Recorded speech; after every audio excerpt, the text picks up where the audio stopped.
Siguradong titindi ang tensyon sa prime time dahil magsasanib pwersa ang mga urian awardee na sina Jericho Rosales, Janine Gutierrez at Yen Santos sa higanting proyekto ng ABS-CBN Studios.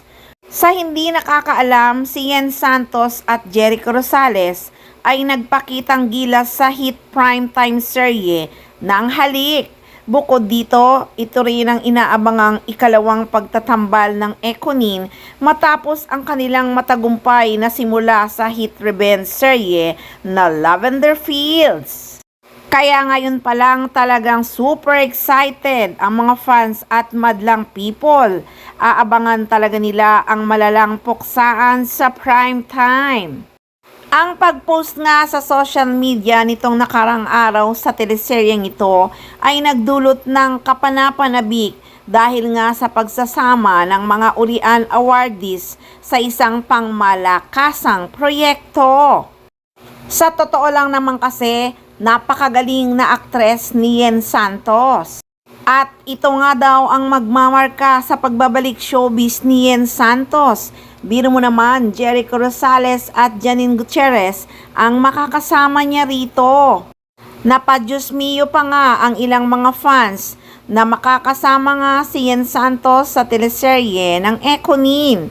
Aniya nga ng isang fans, "Wow, Diyos mio, alam na, basta tatak Jericho." Kapag sa teleserye, alam na halos most teleserye na ginagawa niya iconic and never ever disappoints. Ikaw na ang kauna-unahang leading man na sumikat abroad at pangako sa iyo ang kauna-unahang binili ng foreign abroad na teleserye ng Pinas. At dito nag-umpisa na nabili ang lahat ng Philippine teleserye ng lahat ng station, not only ABS. Kaabang-abang na talaga ito. At dahil wala pang ang title ito, may nagtanong na mga fans, sino daw ang magiging kontrabida? Si Yen Santos ba o si Janine Gutierrez?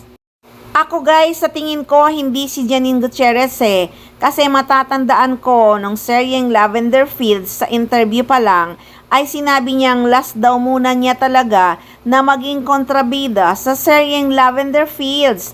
Sinabi niya talaga noon na ayaw daw talaga niya muna kasi hirap daw talaga siyang maging kontrabida. Sinabi din ni Jericho Rosales noon na malayong-malayo talaga si Iris Benavides sa tunay na buhay na si Janine Gutierrez. So alam na, baka si Yen Santos ang magiging kontrabida. Pero hindi din natin alam kung anong story nito, baka comedy to. So abangan na lang natin guys, lalabas at lalabas din yan sa social media.